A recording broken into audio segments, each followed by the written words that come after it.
with regards to that one that wasn't quite right, how did you sort of overcome that? I might be taxing your memory here, but how did you overcome that sort of obstacle that was stopping your progress? I think I was just really determined, and I just kept listening to it until something came from my brain, and then I just kept building and building. Also just communicating with the artist, asking a little bit more about what they're after for the song kind of helps.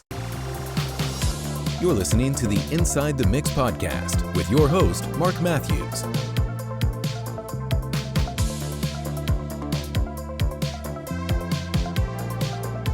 Hey folks, welcome back, or welcome to Inside the Mix if you are new.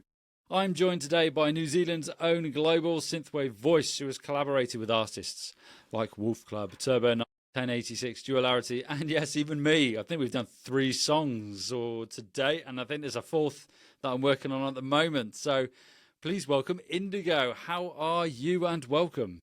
Hi, I'm doing well. How are you? I'm good. For the audience listening, we are at the opposite ends of the day of recording this. So it's 8 a.m. where Indigo is, and it's 9 p.m. here in the UK. Yeah, bright and early. I think I got about 3 hours sleep as well. So wow. Bear with me if I say some crazy stuff today.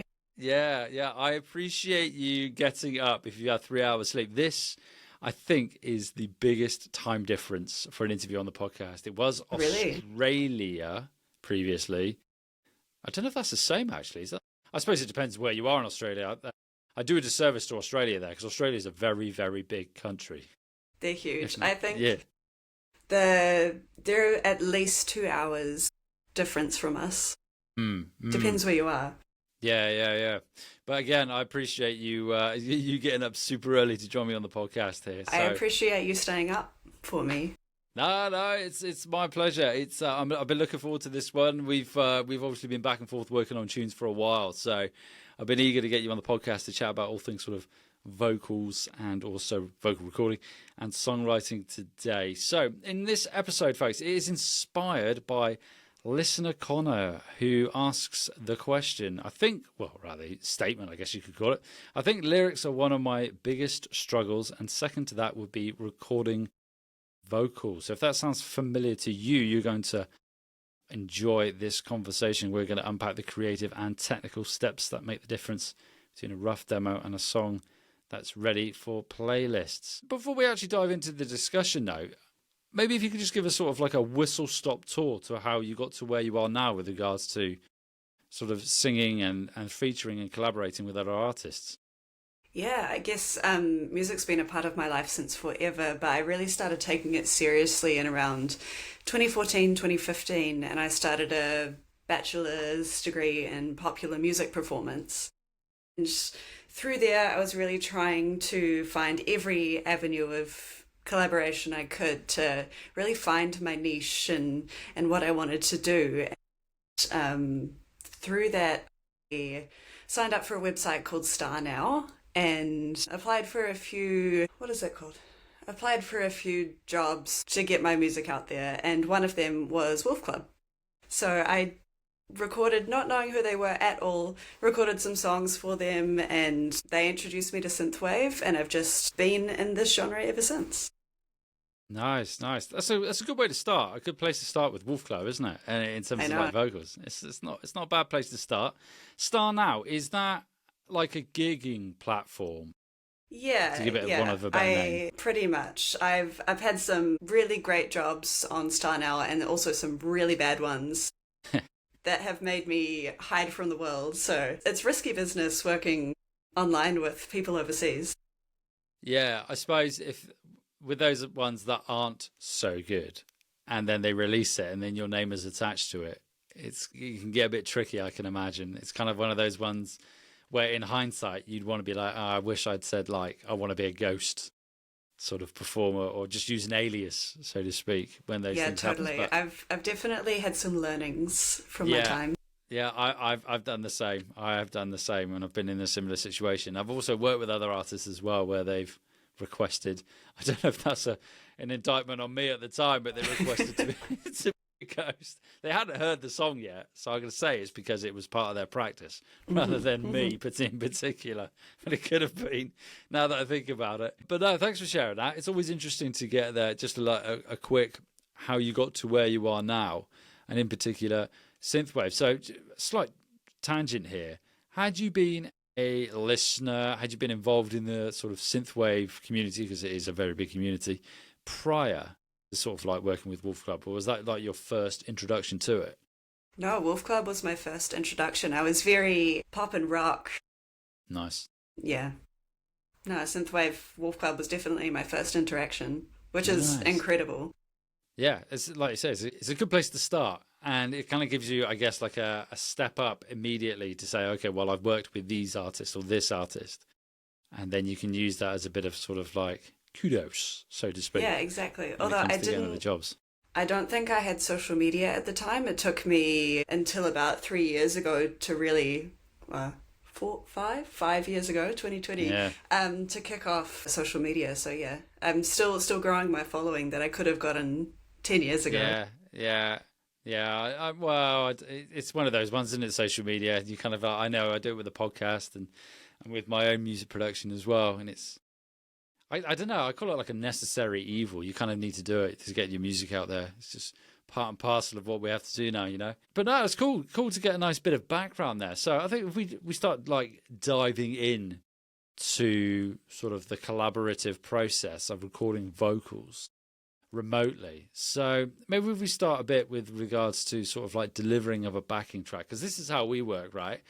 So for the audience listening, I'll have a tune and then I'll send it over to Indigo and say, what do you think? And then within usually about 48 hours, you come back with an amazing idea, which is incredible. But that's generally how we work. So maybe if you could talk a bit about what makes a good sort of backing track for you to record a vocal to. What would you expect to receive from the producer, from the artist, to record to, basically? Yeah, it really depends on the artist and who I'm working with, but I appreciate when the backing track is fully fledged out, it has all of the parts and it's mixed, ready to go.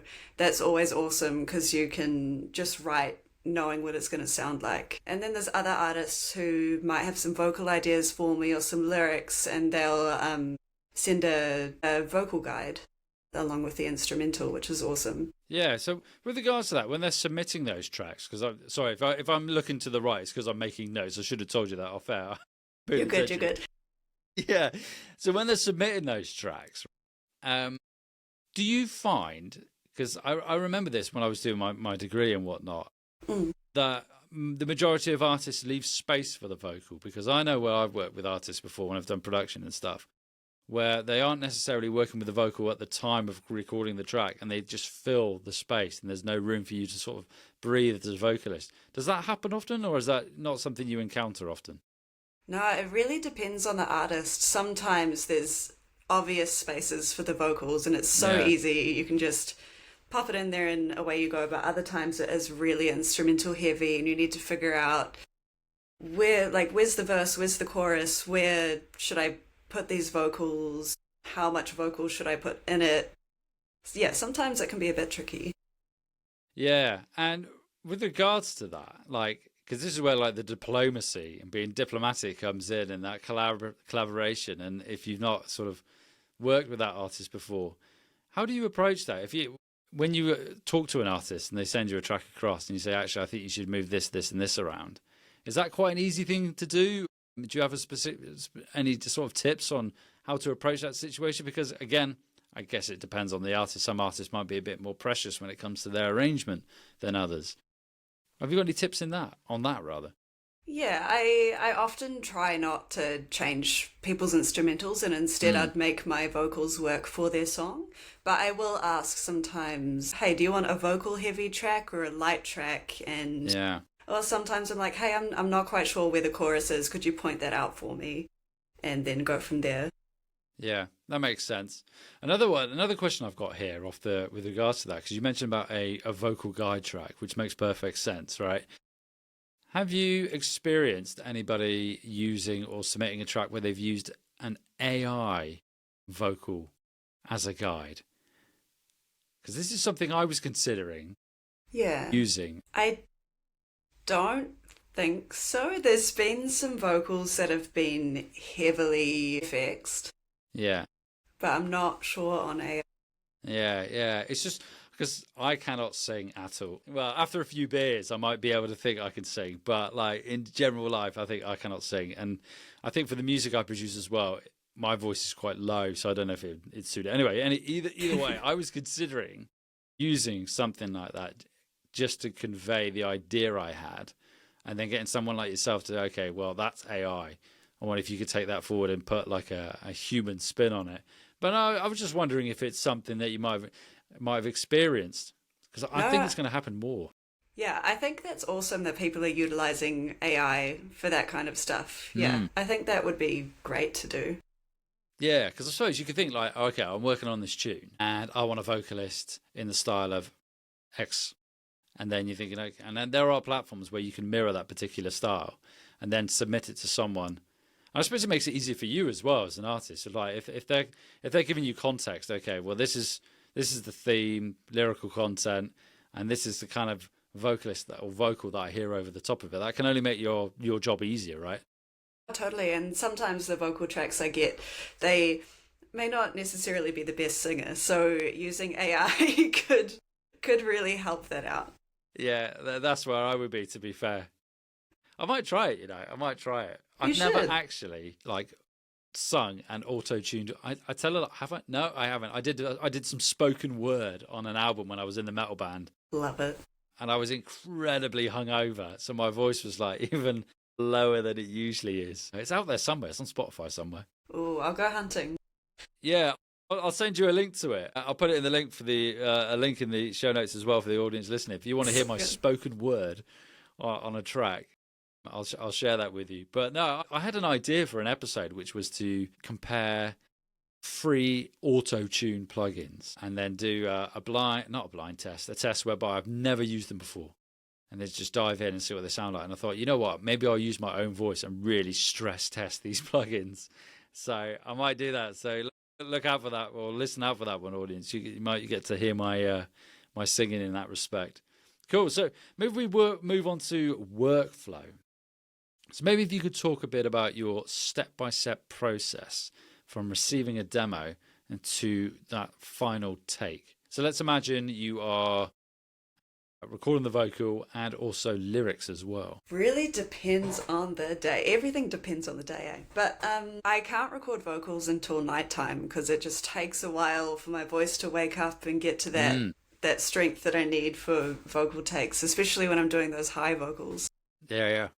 So everything has to wait until the evening, but sometimes if I'm going for a drive and I'm driving alone, I'll throw the instrumental track on in the car and just see what kind of ideas I can come up with while I'm driving.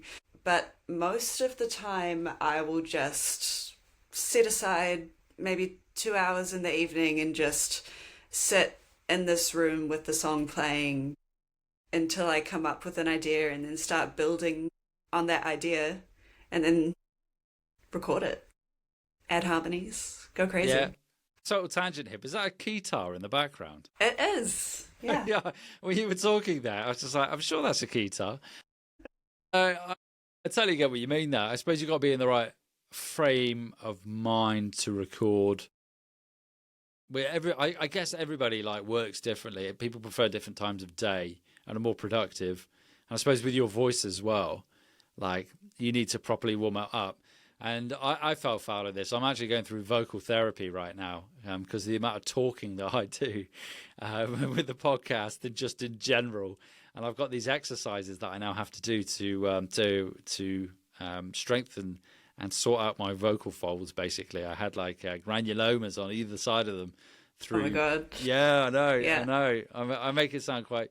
I had to have the ENT put a camera down my nose and had a look at the back of my throat, which is not pleasant. But it was quite interesting. Did you get to watch? I did. Well, not while he was doing it. He showed me it afterwards. Oh, okay. Yeah. Which was quite cool at the time. It's a very odd sensation. It doesn't hurt, but it's just unpleasant, like something going through your nose.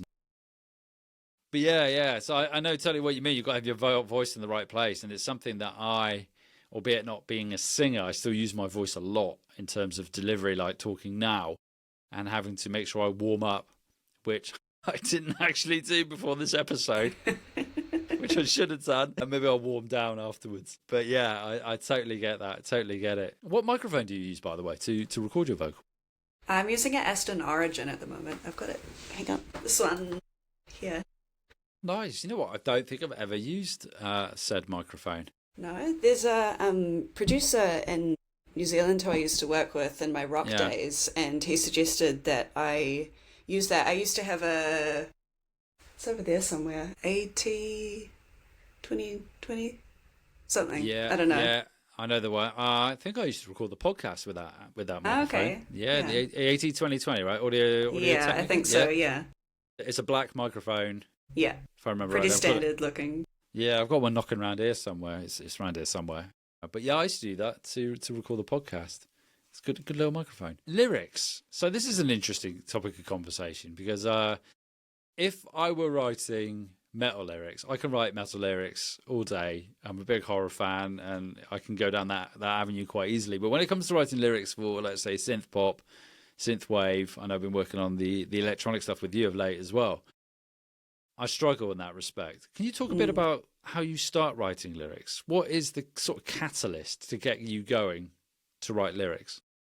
I like to know the vibe of the song. Do we want something light, lovey-dovey, or real heavy and dark? And also what's the genre of the song? Because sometimes we'll be working on EDM together, but then others we're doing dream pop or dark wave. There's all these different elements that you need to consider. Like if I'm working with 1086, for example, he's much more synth pop, dreamy, lovey on a beach. So doing a lot of those soft love vocals, but then maybe with the stuff that we've done in the past, it's more electronic, sometimes a bit dark, like our Dark Light song. It really depends on the song.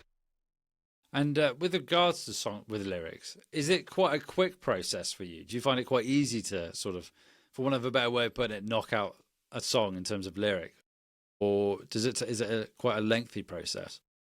I like to say I'm pretty quick with it. I really love to send my artists back vocals within that 48-hour time frame. Yeah. And maybe they're not the best vocals the first round, but we'll just try again. But sometimes I am stuck, and that's just when I go for that drive and play the song in the car until something pops.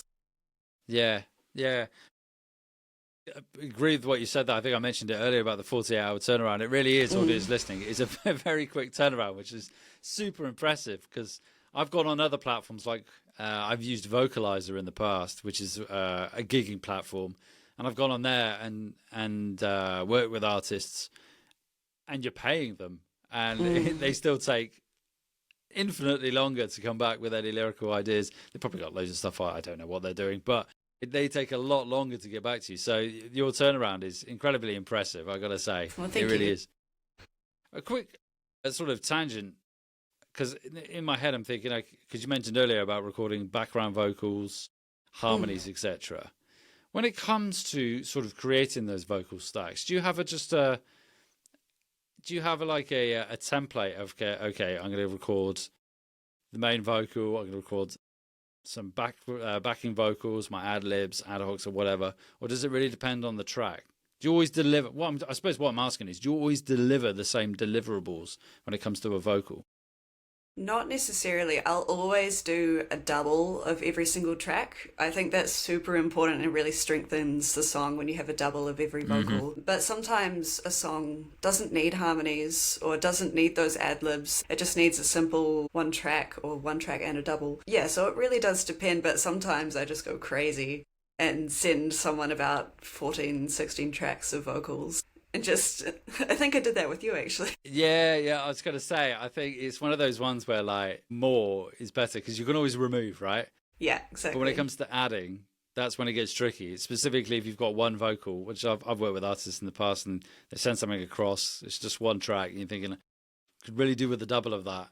And it is so much better to have a human double versus a sort of digital plug-in double, which it does work, but having that human double, just like I think I had this conversation with Tim R9 in an episode or two ago where we were talking about this, and it's just so much easier if you just record everything twice. I think that's what we surmised in the end. Probably not drums, that'd be a bit weird, or bass guitar, but like everything else, just record it twice, because that way at least you can just take it away.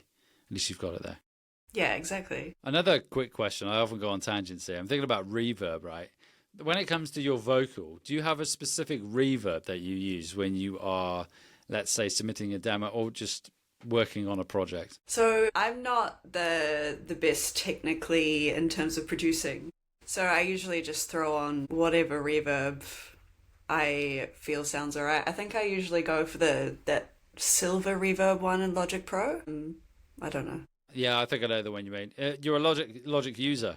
Yeah. It's a great platform. I'm a Logic user myself. It's what I use. It's a fantastic piece of kit. I'm always interested just to know what artists are using, because I had this conversation on the podcast. Again, I think it might have been with Tim, when we were talking about recording vocals and then reverb when recording an artist, and using reverb to put them in like a more comfortable space, like when it comes to singing, because everything sounds better with reverb, right? So it's always interesting to know what people are using. Yeah, I usually, when I'm recording just at home, I usually throw on a little bit of that reverb and then maybe some compression. There's also a free vocal preset that I found that I'll just throw on sometimes if I need some extra help. Yeah, I get you. Do you I suppose I know the answer to this question already, because we work, we've done EDM, we've done sort of the electronic stuff. You do synthwave, synthpop, dreamwave and whatnot. Do you still do any of the rock stuff? I didn't until a few weeks ago. My old bandmate reached out to me and asked if I could redo the vocals on an old song, so that was a throwback. Yeah.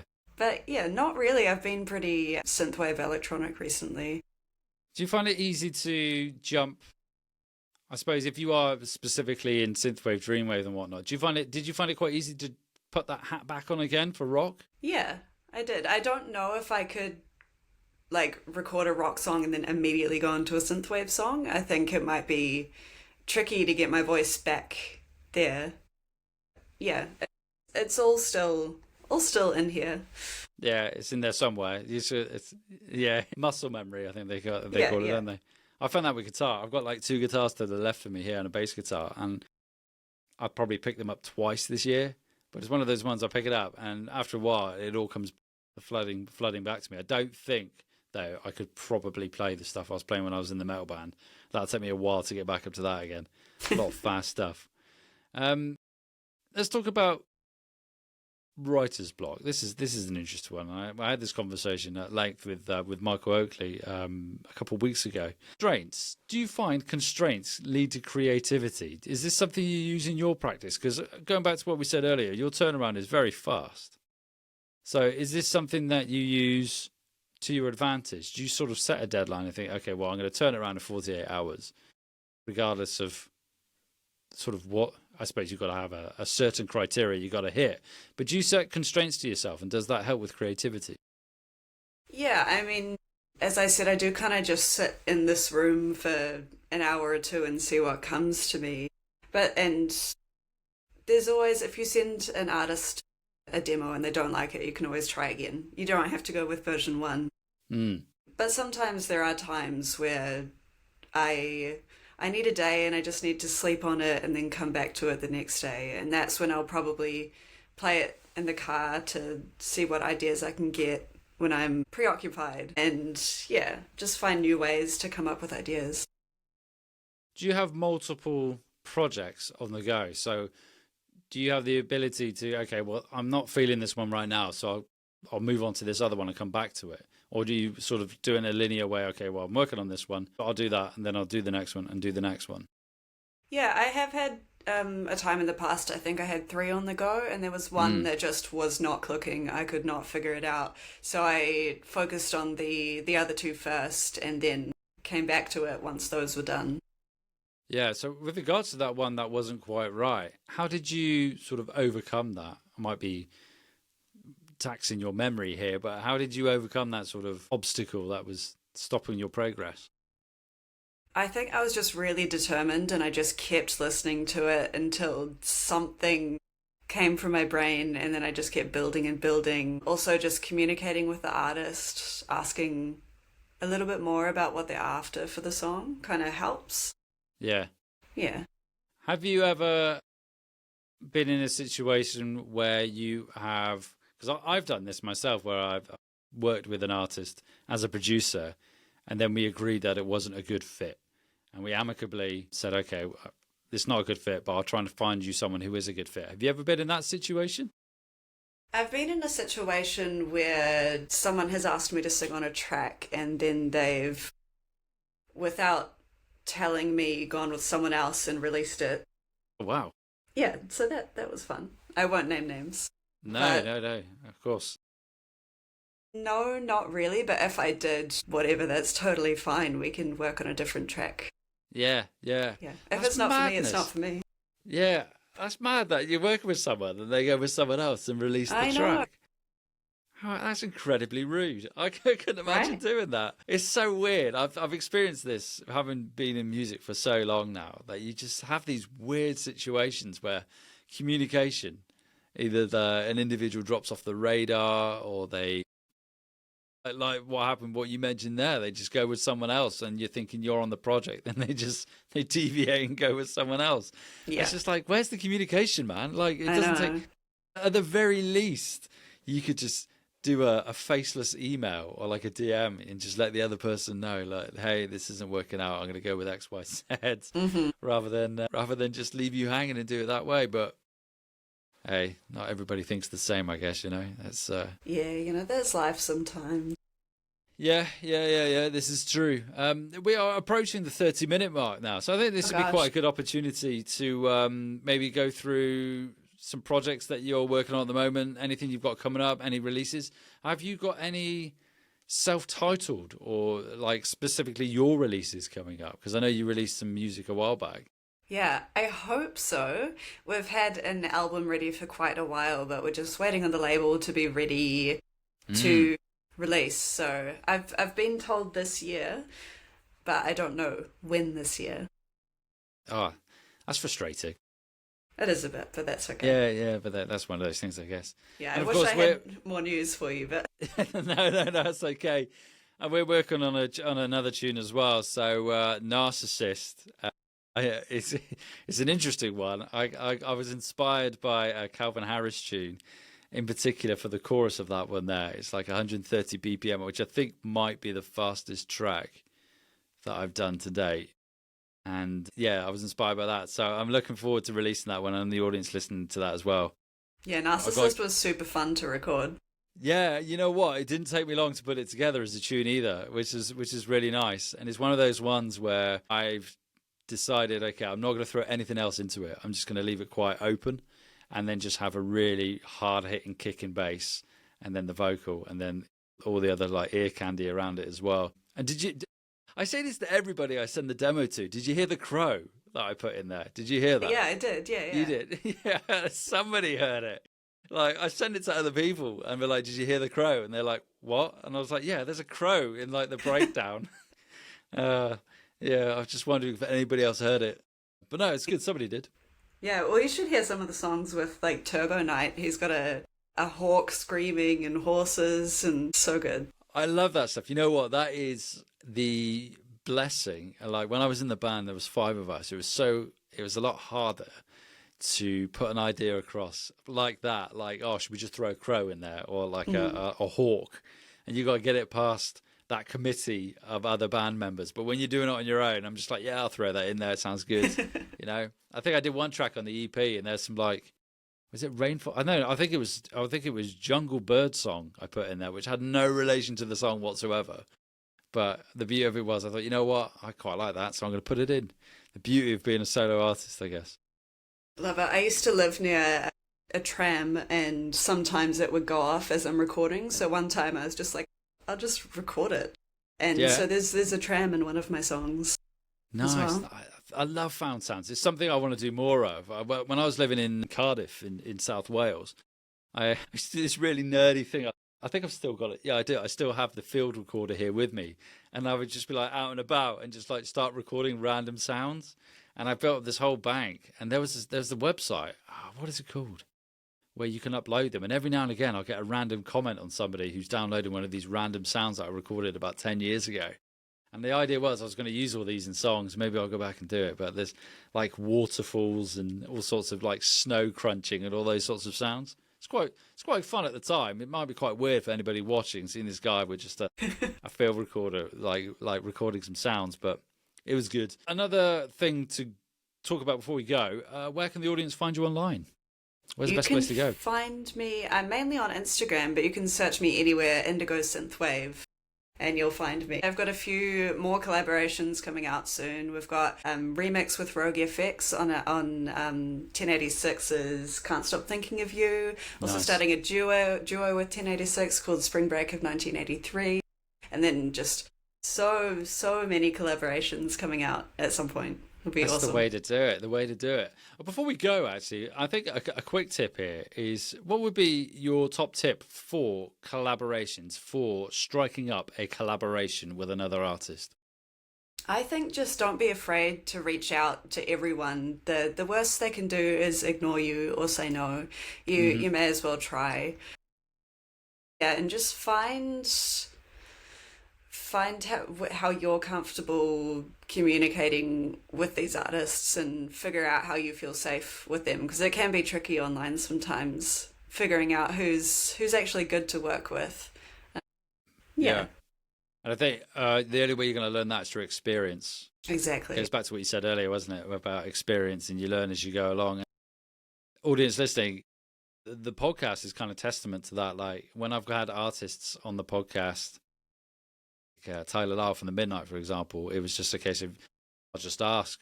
Like if you don't ask, you never know. Like you say, the worst they can do is just ignore you, which thankfully Tyler didn't, and we had him on the podcast, and it was a great episode. So audience listening, just get out there and start talking to people. Folks, if you've found this useful, before you go, do click the link in the episode description and grab my free weekly production and mixing tips, so you can level up your tracks. No spam or fluff or anything like that. You just get an email once a week from me with tips and tricks on how to progress your music. And until next time, stay inspired, keep creating, and don't be afraid to experiment inside the mix.